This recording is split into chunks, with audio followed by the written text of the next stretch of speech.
লিয়ান পামেলিয়া চ্যানেলে আরও একটা নতুন ব্লগে তোমাদের সকলকে জানাই স্বাগত। আশা করি তোমরা সকলে খুব ভালো আছো, যে যেখানেই আছো সুস্থ আছো। এখন ঘড়ির কাঁটায় বাজে সকাল 7টা, আর এখন থেকে তোমাদেরকে সাথে নিয়ে আজকের ব্লগটা আমি শুরু করলাম। আই হোপ আজকের ব্লগটা তোমাদের ভালো লাগবে। তাহলে চলো শুরু করে দেওয়া যাক, বেশি বকবক না করে আজকের ব্লগ। তো আজকে একটা স্পেশাল দিন মানে হচ্ছে তোমাদের পরে জানাবো কি স্পেশাল দিন। তো তার জন্য সকালবেলা উঠে অনেকটা কাজ এগিয়ে নিয়েছি, খুব স্পিডে কাজ এগিয়েছি। তো 8টার মধ্যে প্রায় আমার ম্যাক্সিমাম কাজ কমপ্লিট হয়ে গেছে, মানে যাবতীয় যা বাকি কাজ থাকে। সো উঠে এখন যাব ছাদে জামা কাপড় মেললেই, তারপর ওয়েদারটা খুব একটা ভালো না, এখন একটু বৃষ্টিটা নেই, তো ভাবছি জামা কাপড়ের জলটা ঝরিয়ে নিই, কেননা বৃষ্টি কখন হলে আর জামা কাপড়ে ঝল না ঝরলে না ঘরের মধ্যে মেলতে হবে, তখন বাচ্চা আছে ঘরে, বুঝতেই পারো জল টল পড়লে। তো চলো ঝটপট করে আগে জামা কাপড়টা মেলে দিয়েছি, তারপর তোমাদের সাথে এসে পরে আবার কথা বলছি। তো জামা কাপড় মেলে দিয়ে চলে এসেছি, আর এসেই মেয়ে খাবারটাও বসিয়ে দিয়েছি। এখনও চাটা কিছু খাইনি, মানে খাবার টাইম হয়নি। তো আজকে রান্নাবান্না একটু জোগাড়যন্ত্রী আছে, ও বেরোবে, তো তার জন্য একটু তাড়াহুড়ো করেই রান্নাবান্না করব। তো খুব বেশি কথা বলে আজকে আমার এদিকে সময় নষ্ট করতে পারবো না, কারণ ওদিকে কাজগুলো করতে হবে। একটু বেরোবে, তার জন্য তাড়াতাড়ি করে একটু রেডি করে দিতে হবে ওকে। কেন কী বৃত্তান্ত কী তাড়াতাড়ি রেডি করবো সেটা তোমরা ব্লগে আস্তে আস্তে পরে জানতে পারবে। তো চলো আর বেশি লেট করবো না, তো ব্লগটা শুরু তো করে দিয়েছি, তো তোমরা কন্টিনিউ দেখতে থাকো। বসে গেছি সবজি কাটতে। তো সবজি কাটতে দিকে মেয়েও উঠে গেছে, দেখতে পাচ্ছ, মেয়েও বাটি নিয়ে পড়ে গেছে পাশে বসে খেলতে। মানে সবজি কাটবো সেখানে অ্যাকচুয়ালি বসবো, বটি নিয়ে রেডি করেছি, আর তখনই মেয়ে ঘুম থেকে উঠে গেছে। এবার ওর পাশে গিয়ে কিছুক্ষণ বসলাম, নাহলে তো প্রথমে ঘ্যান ঘ্যান করে। তারপর বললাম চলো ওখানে সবজি কাটবো, আমার পাশে গিয়ে বসবি। তা পাশে এসে বসছি, আর প্রতি কটা বাটি নিয়ে ঘ্যার ঘ্যার ঘ্যার ঘ্যার আওয়াজ করেই যাচ্ছে। ওই জন্য যে ডাইরেক্ট কথা দেবো, ডাইরেক্ট কথা দিতে পারবো না, প্রচণ্ড আওয়াজ। ওই জন্য ডাইরেক্ট কথা না দিয়ে পরে ভয়েস ওভার দিতে হচ্ছে। আর একটু তাড়াও ছিল সেদিনকে, তার জন্য কথা বলতে বলতে যদি সবজি কাটা বা অন্য সামথিং যে কাজগুলো করি তাহলে অনেকটা দেরি হয়ে যাবে। ওই জন্য ভেবেছিলাম কাজগুলোকে করে নিয়েছি ভিডিও, পরে ভয়েস ওভার দেবো। তো যাই হোক, সবজি কাটতে বসে গেছি। সবজি টবজি কেটে যতটা পারবো কেটে উঠবো, কারণ আমার তো আবার আশু আছে, সবজি কাটতে বসলেই দুধ এসে যায়। তো তার জন্য মানে যতটুকু পারবো কেটে নিই, কেটে নিয়ে দুধ এলে উঠবো, আগে ওকে খাইয়ে নেবো, তারপর রান্নার দিকে আসবো। কেননা রান্নার বেশি পদ যে করবো না, বাট করবো। কেন কি বৃত্তান্ত সবই তোমাদের জানাবো নিশ্চয়ই, তোমরাও ভিডিওটা দেখলেও বুঝতে পারবে। অ্যাকচুয়ালি ওই জন্য তাড়াহুড়ো করছি। তো যাই হোক, সবজি টবজি কেটে নিই, তোমরা ভিডিওটা কন্টিনিউ দেখতে থাকো।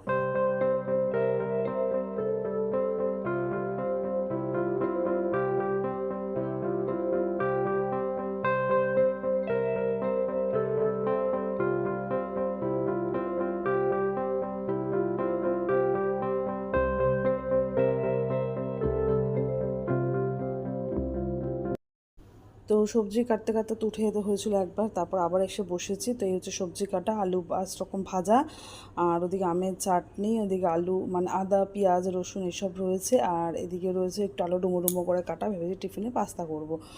তো টিফিনে মেয়েকেই তার মাঝখানে খাইয়ে ঠাইয়ে নিয়েছি, সেগুলো আর কন্টিনিউ করা হয়নি। আজকে আমারও চা খাওয়া হয়নি, ওই জন্য একেবারে টিফিন আর চা দুটো নিয়ে বসেছি।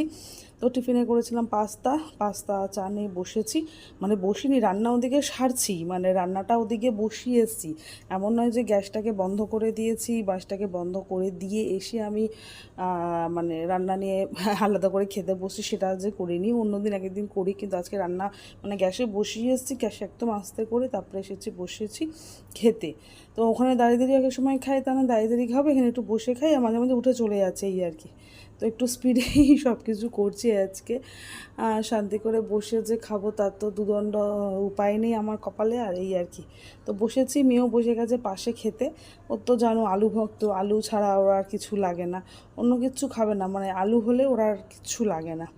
তো আলু দিচ্ছি, আলু খাওয়াচ্ছি। আর ওদিকে অ্যাকচুয়ালি আজকে তাড়াটা কেন তোমাদের বলছি, আজকে হচ্ছে আমার বরের জন্মদিন মানে হচ্ছে যে আজকে ওর জন্মদিন পালন করছি আমি। সেই হিসাব করে আমার কোনো দিন এখনও পর্যন্ত বিয়ের পর থেকে আমাকে সেইভাবে করতে হয়নি ও জন্মদিন পালন, বিকজ আমার শাশুড়ি মাই করে থাকেন। তো এই বছর প্রথম আমি করছি, কেন কি সেটা তোমাদের পরে যে বলছি। তো এই দেখো এদিকে রান্না করছি আর কিছুটা এসে এদিকে রাখছি, আর এদিকে মেয়ে শুকে টিভি চালিয়ে দিয়েছি, নাহলে প্রচণ্ড ডিস্টার্ব করবে, কারণ বাবা নেই, বাবার দিকে কাজে আছে। তো তার জন্য ওকে বললাম তুই টিভিটা দেখ, আর আমি ততক্ষণ ওদিকে গিয়ে রান্নাটা সারি, কারণ রান্না করছে তো ওখানে গিয়ে আমাকে প্রচণ্ড জ্বালাতন করছে। ওর জন্য ওকে ঘরে টিভিটা চালিয়ে দিয়েছি, ও কার্টুন দেখছে, আর ওই ফাঁকে ফাঁকে গিয়ে আমি রান্না করছি। আর বাইরের ওয়েদারের অবস্থা আজকে বলো না, প্রচণ্ড খারাপ। সকালে একটুখানি ওয়েদারটা ভালো ছিল, কিন্তু পরে প্রচণ্ড বৃষ্টি ঝমঝমিয়ে নেমেছে। তা ওদিকে রান্নাও হচ্ছে, এর পাশে এদিকে আমি পায়েসটাও বসিয়ে দিয়েছি ওর জন্য। বললাম জন্মদিনে মেন হচ্ছে পায়েস, তো পায়েস তো করতেই হবে। তো এইদিকে চলে এসেছি, আবার দেখছি দেখো বৃষ্টি পড়ছে। মেয়ে যেই বৃষ্টি দেখেছে সঙ্গে সঙ্গে আমাকে বলছে আসো আসো আসো, দেখো বৃষ্টি পড়ছে। জানলা দিয়ে টুলের ওপর দাঁড়িয়ে, মানে ওর চেয়ারটার ওপর দাঁড়িয়ে বৃষ্টি দেখছে। বৃষ্টি দেখতে আমারও ভালো লাগে, হ্যাঁ সেটা কথা নয়, কিন্তু এখন তো সময় নেই বৃষ্টি দেখা। তো বাইরে প্রচণ্ড জোরেই বৃষ্টি পড়ছে, কিন্তু দেখার যে আলাদা করে সময় সেটার উপায় নেই, কেননা রান্নার তাড়া আছে। তো দেখছে দেখুক, আমি এদিকে রান্নাবান্না করি। তো যাই হোক, বৃষ্টি পড়ছে, বড় বাইরে আছে, এখনও তো ঘরে নেই, বৃষ্টি ভিজেই ঢুকবে। তো মোটামুটি তারপর ভিডিওটা কন্টিনিউ করতে পারিনি, রান্নাবান্না সেরে চলে এলাম স্নান টান করে, কেননা বৃষ্টি ভিজে অনেকগুলো কাজও আমাকে আবার করতে হয়েছে। তো তার জন্য মানে নিচে কলপারে গেছিলাম, বৃষ্টি ভিজে গেছিলাম। তো এসেই ভালো করে আবার স্নান করলাম, চুল পুরো ভিজে, মানে চুল দিয়ে টস টস করে জল পড়ছে। তো ওই অবস্থায় এখনও দেখতে পাচ্ছ চুলে প্রচণ্ড জল, চুল একদম ভিজে। তো বৃষ্টির জল মাথায় পড়লে, যদি মাথায় জল না ঢালি না, তো প্রচণ্ড ঠান্ডা লেগে যাবে। ওই জন্য বৃষ্টির জল মাথায় পড়লে সবসময় মাথা ধুয়ে দেওয়া উচিত। তো তার জন্যই মাথাটা পুরো ধুলাম। তো চলো, এখন আর সময় নেই, বরকে আগে খেতে দিয়ে দিই, কারণ ও বেরোবে আগেই বলেছিলাম। তো তারপর বাদবাকি সব বলছি। তো বরমশাইকে খেতে দিয়ে দিয়েছি, এদিকে ভাত দিয়েছি, আর 5 রকম ভাজা, ঢেঁড়স ভাজা, পটল ভাজা, আলু ভাজা, উচ্ছে ভাজা, বেগুন ভাজা, আর হচ্ছে পমফ্রেট মাছের সর্ষে, আর এদিকে হচ্ছে আমের চাটনি, 3 রকম মিষ্টি, আর পায়েস। এই হচ্ছে খুব অল্প করে আয়োজন, যুত সামান্য আমার যেটুকু পেরেছে, কারণ সকালবেলা কাজে যাবে। সকালে একদম সময় নেই আমার হাতে, বাতা সামলানো প্লাস রান্না করা, সব কিছু খুব টাইমের অভাব। তার জন্য এইটুকু সময় মতো যেটুকু পেরেছি আমার সাধ্যমতো আমি করেছি। এতদিন যাবৎ আমার শাশুড়ি মাই আয়োজন করেছে ওর জন্মদিনে, যা হয় মায়েরাই তো আয়োজন করে সন্তানের, কিন্তু এবার থেকে আলাদা করে দেওয়ার পর থেকে উনি আর কিছু করেনি অন্তত। তো এখন ওর জন্মদিন ও না করেছিল আমাকে বারবার করে করতে, কিছু করতে না। কিন্তু আমিও ভাবলাম যে ছেলে মানুষ, মা করেনি, ওর মনটা একটু খারাপ, স্বাভাবিক। ছেলে সন্তানের যদি মা না করে থাকে, স্বাভাবিক মন তো খারাপ হয়। তো আমি বললাম আমি বউ হিসেবে আমি যেটুকু পারি, আমার কর্তব্য আমি করতে পারি। ওর খুব মনটা খারাপ, ও বলছে অ্যাটলিস্ট কিছু না দিতে পারতো, মা একটু পায়েস করে দিতে পারতো, বাদ বাকি খাবারের দরকার নেই, একটু পায়েস তো করতে পারতো। কিন্তু সেটাও ওর মা ওকে করে দেয়নি, তার জন্য মনটা খুব খারাপ। ও নাই করেছিল আমাকে বারবার, কারণ কাজে বেরোবে, সকালে সময় নেই। কিন্তু আমি বললাম যে না, আমার যেটুকু ক্ষমতা আমি তোমাকে তার মধ্যে সেটুকুই করে দেবো। তো ওকে খেতে দিয়ে তার ফাঁকে মেয়েকে স্নান করিয়ে দিয়ে চলে এসেছিলাম। মেয়েকে স্নান করিয়েছি, আর ওদিকে জানলায় যাওয়ার জন্য রেডি হচ্ছে। যত বারণ করছে যে বৃষ্টির মধ্যে জানলায় যাস না, ও তত ওইদিকে যাওয়ার জন্য রেডি হচ্ছে। ওই জন্য ওকে ডাকছি এদিকে অন্য কারণে। আর এসে দেখেছো এখন হাই ফাইভ, এগুলো সবসময় ছোটোবেলা থেকেই ও করতে পারে, হ্যান্ডশেক হাই ফাইভ সব পারে। এগুলো আলাদা করে শেখাতে হয় না। তো যাই হোক, যেটা বলছিলাম, তো এদিকে তো প্রচণ্ড জোরে বৃষ্টিও পড়ছে, আর তার মধ্যেও বেরোবেও একটু কাজে বাইরে। তার ফাঁকে যেটুকু পেরেছি সম্ভবত রান্না করেছে। আর দেখছো আমাদের বাড়ির সামনে রাস্তা, দেখেছো কতটা জল জমে গেছে। মানে সকালে যেখানে তোমাদের ড্রেন দেখিয়েছিলাম, এখন তোমরা কেউ বলতে পারবে না যে কোনখানটা ড্রেন আর কোনখানটা রাস্তা, পুরো সমান হয়ে গেছে জলে। কি স্রোতের বেগে বন্ধুরা জল ঢুকছে, তোমাদের আমরা বলে বোঝাতে পারবো না যে কতটা স্রোতের বেগে জল ঢুকছে। একটু আগেই দেখেছিল একদম, যে এখন তার জলের পরিমাণটা দেখো। আশা করি এবার আমাদের উঠোনেও জল ঢুকে যাবে, কারণ যা বৃষ্টির তোর দেখতে পাচ্ছি, যে হারে জল ঢুকছে সেই হারে আমাদের উঠোনেও জল ঢুকবে। অবশ্য তাড়াতাড়ি বেরিয়েও যায়, বৃষ্টি কমে, এই আরটি ভরসা আছে, আর কিছুই নেই। তো ওকে খেতে দিয়ে মেয়েকে স্নান টান করিয়ে দিয়েছিলাম, চুলটা একদম শুকোতে পারেনি। তো ভাবলাম এখন একটু টাইম আছে হাতে, ওকে খেতে বসাবো বাচ্চাটাকে, তার আগে আমি ভাবলাম যে একটুখানি চুলটা শুকিয়ে নিই। দেখছি চুলতে টস টস করে জল পড়ছে। আমি নয় গামছা মাথায় দিয়ে বসতে পারি না, অনেকে আছে গামছা মাথায় দিয়ে বসে বেশ অনেকক্ষণ কাজ করে, আমি না ভাল লাগে প্রচণ্ড, আমি পারি না। তাই জন্য চুলটা দিয়ে জলই পড়ে, আর নাইটিটা আমার ভেজে, আর আমি ভিডিও করছি দেখে আমার কাছে সে জড়িয়ে ধরছে। আমি খুব পাকা হয়েছে, কিছু ভিডিও বা কিছু করতে গেলে সামনে এসে আমার সাথে ভিডিও করবে। বড় হচ্ছে তো বুঝতে পারে।